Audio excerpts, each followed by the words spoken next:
पूरे देश भर में चल रहे किसान आंदोलन के क्रम में छत्तीसगढ़ किसान सभा ने छत्तीसगढ़ के आदिवासियों के बीच में भी किसान महापंचायतें आयोजित करने का फैसला लिया था, क्योंकि जिस कॉरपोरेट के कब्जे में जाने के डर से पूरे देश भर के किसान आज आंदोलित हो रहे हैं, उस कॉरपोरेट के वर्चस्व के अत्याचार को सबसे पहले से भुगतने का कोई टेस्ट केस अगर है, कोई प्रयोगशाला अगर रही है कॉरपोरेट के वर्चस्व की और शासन की तानाशाही की, तो उस लेबोरेटरी का नाम है बस्तर।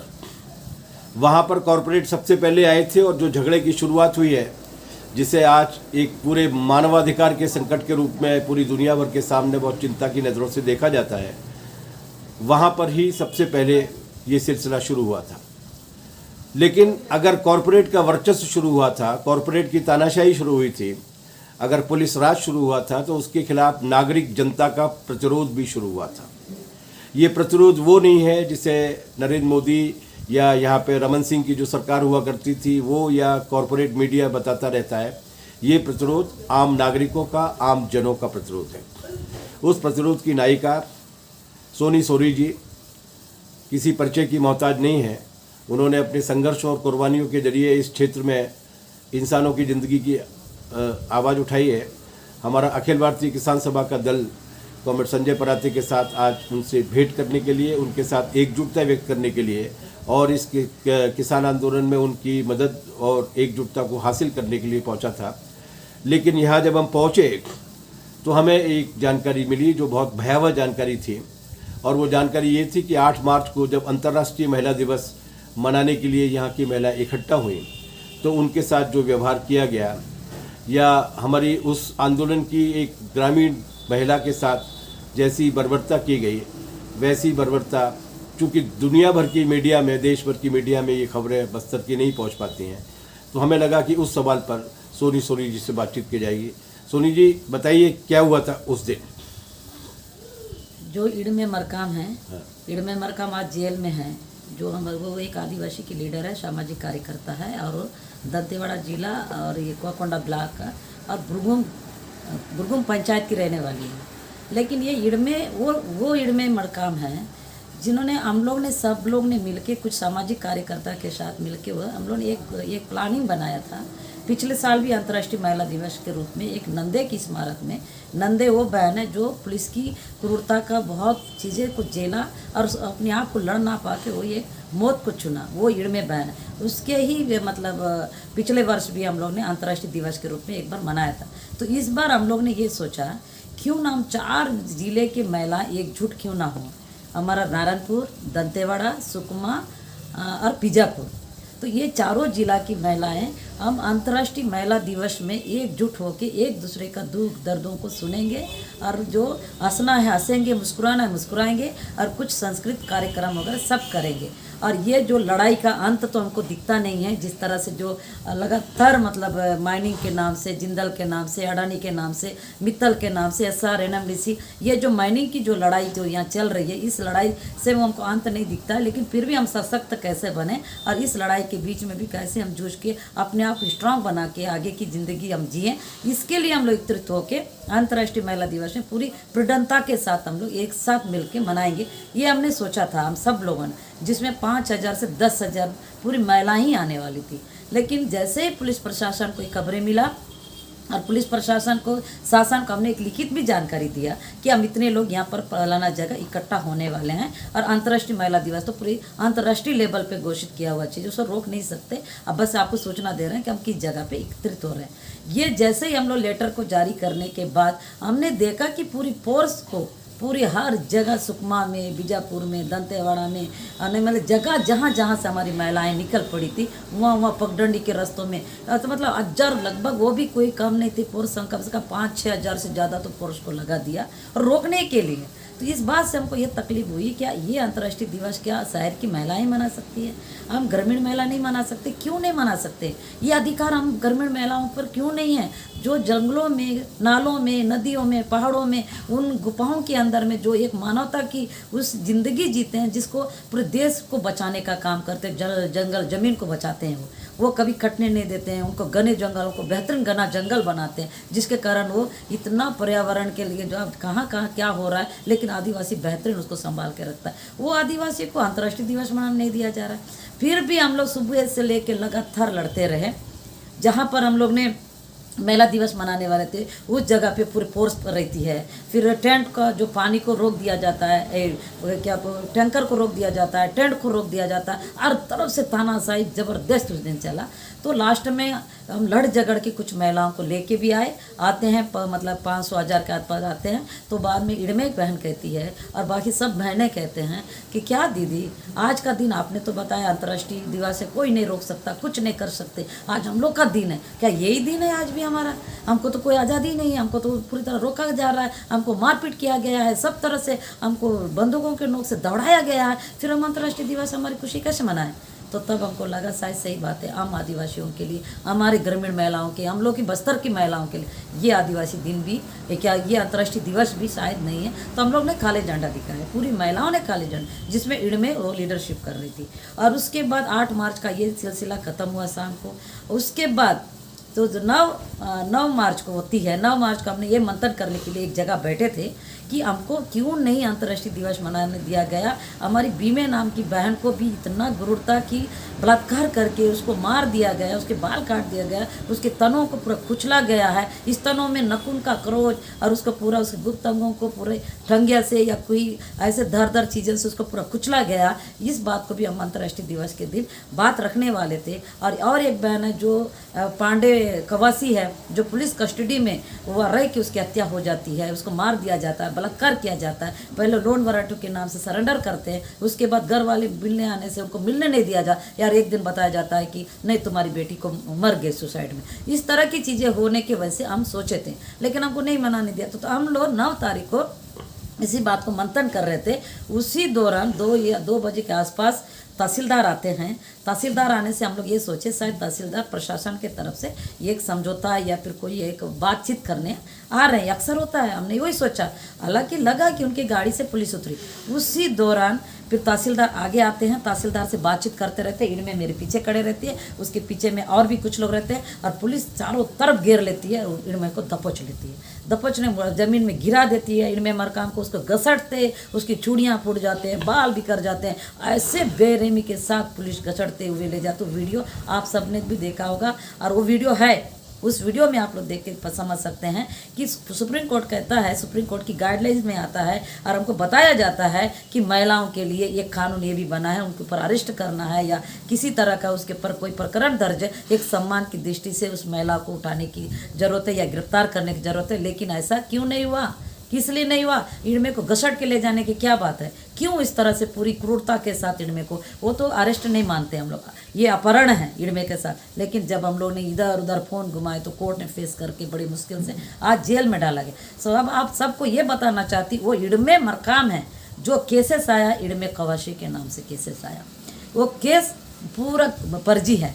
अब कह रहे हैं कि इड़मे मरकाम है, इड़मे कवासी नहीं है। तो बताए आप लोग को, और मैं बताऊं, इसको जब कोर्ट में ये बात हमारे वकील ने क्रॉस किया, जिसको लाए इड़मे मरकाम में केस आता है, इड़मे कवासी उर्फ इड़मे मरकाम लिखा जाता है। फिर हमने कहा नाम उर्फ हो सकता है, सरनेम कैसे उर्फ होगा? सही बात। उसके बाद भी उस बहन को जेल में डाल दिया। लेकिन ये बहन किसान है, ये बहन वो किसान की बेटी है। ये पूरे इलाकों में, उस जगह में जहाँ रहती है, पूरी किसान लोग रहते हैं, और हमारी किसान बेटी को भी वो एक माओवादी का दर्जा दे के 1 लाख का इनामी का नाम रख के उसको जेल में डाला है। तो हमारा सवाल पूरी सरकार से, छत्तीसगढ़ गवर्नमेंट से, चाहे मोदी सरकार से एक सवाल ये है हमारा कि 1 लाख का इनामी अगर इनमें है, तो इनमें तो मुख्यमंत्री से भी मिलने गई, भूपेश जी से, राज्यपाल से भी मिलती है, एसपी के पास बैठती है, कलेक्टर के सामने बैठती है, और हमारे नंदराज पहाड़ की जो अडानी के खिलाफ लड़ाई हुआ उसमें पूरा लीडरशिप करती है, हर आंदोलन में वो भागीदारी लेती है, अन्य जनप्रतिनिधियों के साथ बैठती है। फिर 1 लाख इनामी नक्सलाइट कैसे हो सकती है? ये सब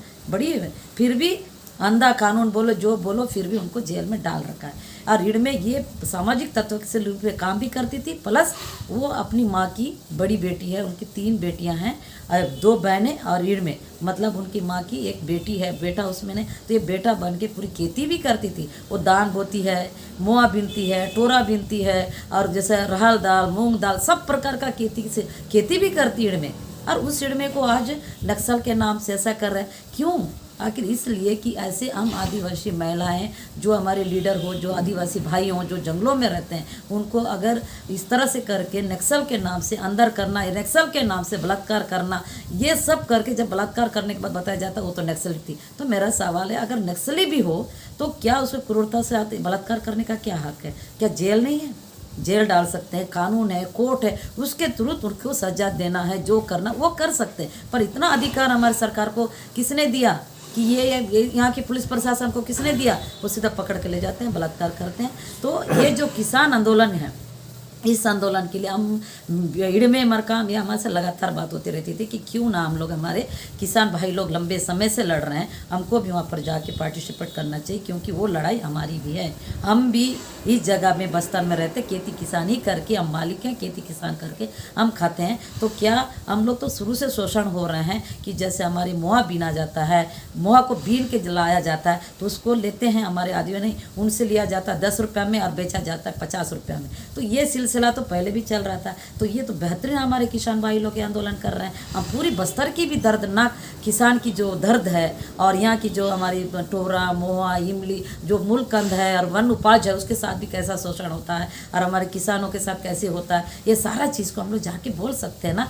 ऐसा करके वो मेरे से कहती थी, मैं बोली ज़रूर जाएंगे, हम बस्तर की एक टीम बना के जाएंगे और उस आंदोलन में हम भागीदारी जरूर लेंगे। ये जाना चाहिए। इतना सोचने वाली वो इड़मे बहन और वो इस तरह की लीडर, वो किसान की एक ऐसी लीडर तक की रुख उभरने वाली, आज उसको जेल में डाल रखा है। तो ये जो किसान इडमे मरकाम के साथ सलूक हुआ और जिस तरीके से उनकी ये मंशा थी कि वो दिल्ली अपने बस्तर की बहनों और भाइयों के साथ पहुँचे किसान आंदोलन का समर्थन देने के लिए, आज संजय पराते जी के साथ आके हमने सोनी सोरी जी से औपचारिक रूप से भी आग्रह किया है और उनसे ये निवेदन किया है कि किसान आंदोलन के अगले चरण में कटाई पूरी होने के बाद यहाँ से किसानों का एक जत्था लेकर वो वहाँ पर पहुँचेंगे। लेकिन एक बात जो इस बीच में सोनी जी ने बहुत भावुकता के साथ आप लोगों के बीच में रखी, उसमें एक बहुत महत्वपूर्ण बात निकल गई है जिस पर हम चाहेंगे कि वो और विस्तार के साथ में बोले, और वो ये कि इडमे मरकाम का झगड़ा भारत की राज्य सत्ता के साथ नहीं था, छत्तीसगढ़ की सरकार के साथ नहीं था, यहाँ के पुलिस प्रशासन के साथ नहीं था।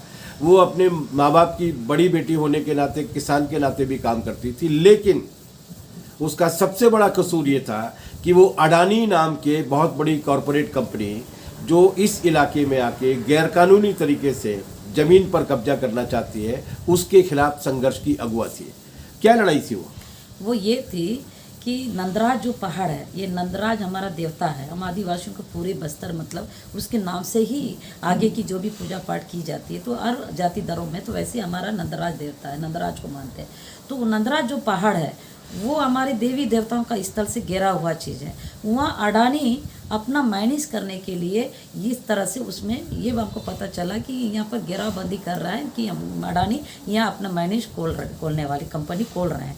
तो ये बात सब गांव को पता चला, सबको पता चला, तो सब लोग एकजुट हुए, जिसमें इडमे ने पूरी गांव को लोगों को बताया इडमे ने अंदर में, क्योंकि मैं तो इस जगह पे रहती जहाँ शहर है, कुछ लोग भाई लोग शहरों में रहते, पर इडमे वो अंतिम व्यक्ति के साथ जुड़ के रहती थी और अंतिम लोगों जो किसान हैं उस जगह पे जो पहाड़ों के बीच में रहने वाले के साथ इडमे रहते थे। इडमे ने पूरी प्रचार किया कि नहीं, अडानी जो आ रहे हैं, अडानी की जो कंपनी आ रही वो तो हमारे देवी देवताओं को कुचल के नष्ट कर देंगे, तो हमारी समुदाय खत्म हो जाएगी। हम अपनी देवी देवताओं को बचाना सबसे पहला कर्तव्य है, क्योंकि मायने से बड़ा हमारे देवी देवता का हम ज़्यादा वो करते हैं। ये करके इडमे ने पूरा बीजापुर, ये सुकमा, दंतेवाड़ा, इधर क्षेत्र के पूरी हमारे जो गांव में रहने वाली जनता को निकल के, कुछ नहीं तो 25 से 30 हज़ार जनता को लेके निकल पड़ी। उसके बाद फिर संयुक्त संघर्ष समिति भी उसमें लीडरशिप किया, हम भी गए, इडमे भी आई, लेकिन इडमे का सबसे बड़ा योगदान ये था और उसमें करके लड़ाई किया गया। और बाद में जब इतने फाइट करने के बाद पता चलता है कि जो गरम सभा थी फर्जीवाड़ा थी, सरकार ने भी माना लेकिन स्पष्ट भले ना कर रहा, फिर वो पूरी गरम सभा जबरदस्ती ज़बरदस्ती सरपंच से दस्तखत करवा लिए थे, मतलब फर्जीवाड़ा वो सरपंच ने की थी, कोई दूसरा सरपंच के नाम से किया। तो इस तरह से पूरी जांच हुई, कमेटी बैठी, सब चीज़ हुआ। लास्ट में पता चलता है कि वो ग्राम सभा के तहत नहीं लिया गया, पूरा फर्जीवाड़ा ग्राम सभा था, इसको रद्द किया जाए। तो उसमें सरकार माना पर स्पष्ट नहीं है। तो ईड़ में वो थी, उस लड़ाई को करने के लिए हमारे गुड्डी भाई भी आज नहीं इस दुनिया, उसको नक्सल के नाम से मार दिया गया। ऐसे करके नंदराज पहाड़ के लिए मरने वाले की संख्या हमारे पास 5 लोग भाई लोग हैं, जिनको हत्या करके नक्सलवाद का रूप दिया गया। तो वैसी ईड़ में भी हो सकता है इसको भी मार देते, लेकिन ईड़ में को इसलिए नहीं मार पाए क्योंकि ईड़ में वो पूरी खुल के बाहर निकल के आर पार की लड़ाई लड़ने के लिए आगे उतर चुकी थी। और अडानी के खिलाफ तो पूरे जम के उसने एक आवाज़ दिया, और इतनी संख्या को लेकर इतनी मतलब हमारी जनता 28 से 30 हज़ार पब्लिक जो है वो पूरी 7 दिन के लड़ाई में एक दिन भी ईड़ में नहीं किसकी, बल्कि मैं 1-2 बार घर आई हूँ, पर ईड़ में जैसे शुरू से आई अंत तक डट के उस जगह वहीं सोती थी, वहीं रहती थी, वहीं जनता के साथ रह के अपनी आवाज़ देती रही कि हम अडानी को, हमारे पहाड़ों को नहीं देंगे, चाहे कुछ भी हो, हमारा नंदराज पहाड़ है। और वही नहीं, ईड़ का एक भाषण भी एक कहेंगी हैल, मतलब यून क्या वीडियो करके हमने रखा है, उसमें ईड़ में बहन पहाड़ को चढ़वाती है, जो नंदराज बाबा हमारे नंदराज की पहाड़ में चढ़ती है, वहाँ पूरी जनता के बीच में 9 अगस्त को सब जनता से अपील करती है कि बोलो ये हमारी मिट्टी है, ये हमारी माँ और बाप है, ये हमारा पहाड़ी सब कुछ है, क्या हम अडानी को आप सब लोग मिलके देंगे?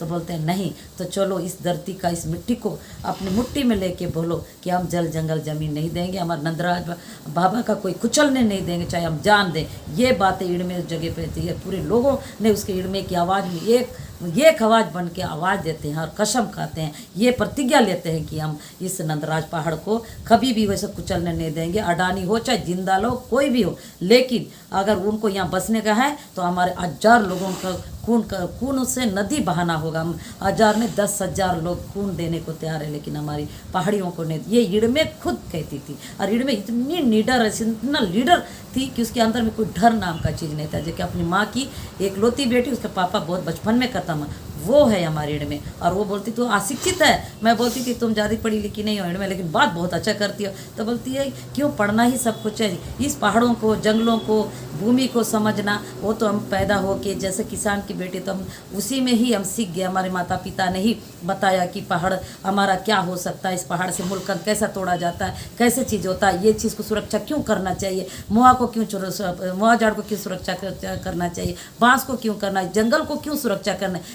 ये तो सोनी मेरे को भाभी बोलती थी, भाभी ये बोले मैं पढ़ाई नहीं की हूँ, लेकिन मैं जैसे पैदा हुई इस दुनिया में अपनी माँ से, लोगों से देखते हैं, जो हमारा बचपन बीता उसी का एक ज्ञान लिया है। लेकिन मेरे को इतना पता है हम हमारे पहाड़ियों को नहीं देंगे, अडानी आए, कोई भी आए, जिंदा लाए, ऐसे करके वो बोलती थी। और वो है हमारी ईड़ में बहन। ईड़ में मरकाम को भले ही उन्होंने जेल में डाल दिया है, लेकिन जैसा कि सोनी सोरी जी कह रही हैं, इस बीच में वो उस इलाके की जनता को इतना जगा चुकी हैं कि वो अपनी पहाड़ी को किसी अडानी कॉरपोरेट को नहीं देंगे।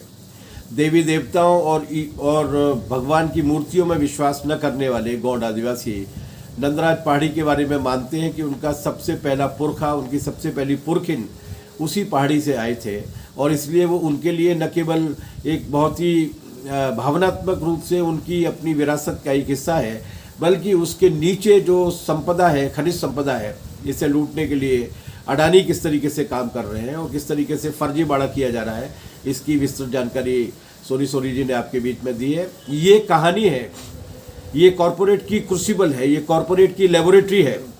बस्तर में जिस तरीके से आज उन्होंने पूरी की पूरी मानवता को एक बड़े दर्दनाक जेल में डाल के रखा है, ऐसी कहानियों के बारे में अगर सोनी सोरी जी खुद अपने आप में एक कहानी है, लेकिन ऐसी कहानियों के बारे में अगर सोनी सोरी जी से हम बात करेंगे तो 2 दिन लग जाएंगे। लेकिन उनका केवल एक ही संदेश है, और वो संदेश वो है कि कॉरपोरेट अपने मुनाफे के लिए सरकारों का और पुलिस प्रशासन का इस्तेमाल करते हुए न केवल ज़मीन को कब्जा करना चाहेगा, बल्कि उस ज़मीन पर बैठी हुई मानवता को पूरी तरीके से बेदखल करना चाहेगा, एक निर्ममता के साथ अत्याचार करना चाहेगा। ये हमारी बहन मरकाम के साथ जो हुआ है, सोनी सोरी जी के साथ जो हुआ है, या जो हो रहा है पूरे छत्तीसगढ़ में या बस्तर में, वो इस पूरे अखिल भारतीय किसान आंदोलन के लिए एक बहुत बड़ा संदेश है। और वो इस 2 तरीके के संदेश है। पहला संदेश तो ये कि अगर हम नहीं लड़े तो पूरे मुल्क को बस्तर बनाने की तैयारी कर रही है सरकार, और दूसरा ये है कि अगर हमारी मरकाम बहन लड़ सकती है, एक जिसके बारे में सोनी सोरी जी ने जो शब्द का इस्तेमाल किया कि वो पढ़ी लिखी नहीं थी, लेकिन वो जनता के बीच में, प्रकृति के बीच में, जीवन के बीच में रहते हुए अगर पढ़ लिख कर इस लायक हो जाती है कि अडानी के साम्राज्य को चुनौती देती है, तो हम सारे लोगों में भी वो सामर्थ्य है। और ये किसान आंदोलन जो पूरे देश भर में चल रहा है, वो उसी सामर्थ्य की ओर आगे ले जाने की बात करता है। आज हम लोगों को बहुत खुशी हुई कि हमारी संघर्षों की बहुत पुरानी साथी हैं सोनी सोरी जी। लॉकडाउन की वजह से और उसके पहले तमाम सारे कारणों की वजह से उनसे मुलाकात नहीं हो पाई थी, लेकिन आज कॉमरेड संजय पराते छत्तीसगढ़ किसान सभा के अध्यक्ष के साथ मिलकर हम लोगों ने न केवल इन आंदोलनों को सामूहिक रूप से मजबूत बनाने की योजना पर चर्चा की है, बल्कि उन्होंने भी हमें आश्वस्त किया है कि वो भी बस्तर का एक जत्था लेकर आएंगी। हमने उनसे अनुरोध किया है कि वो तारीख तय करके बताएं, ताकि वहाँ पर उनके स्वागत की उन तमाम सारे मोर्चों पर उनके आने की पूर्व सूचना दी जा सके। और इसी के साथ हम लोगों ने ये भी तय किया है कि मुकाबले के साथ साथ हमें इस हिंसा की वजह से, चाहे वो नक्सली हिंसा हो, चाहे वो नक्सलियों के प्रतिकार में की जाने वाली तथाकथित पुलिस की का जो प्रतिकार है या बचाव है, जिसका वो नाटक करते हैं, वैसी हिंसा हो, लेकिन उस हिंसा में जो बच्चे अनाथ होते हैं, जो बेटियां और बच्चे छूट जाते हैं इस दुनिया में, उनकी देखरेख, उनके पढ़ाने के लिए भी हम लोग मिलकर कुछ काम करें। सोनी सोरी जी से हम लोगों ने अपनी पेशकश की है। अखिल भारतीय किसान सभा की ओर से, अखिल भारतीय आदिवासी अधिकार राष्ट्रीय मंच की ओर से हम सारे लोग मिलकर इस हिंसा के खिलाफ भी लड़ेंगे, और इस हिंसा के शिकार हुए बच्चों के लिए क्या किया जा सकता है उसके लिए भी संघर्ष करेंगे।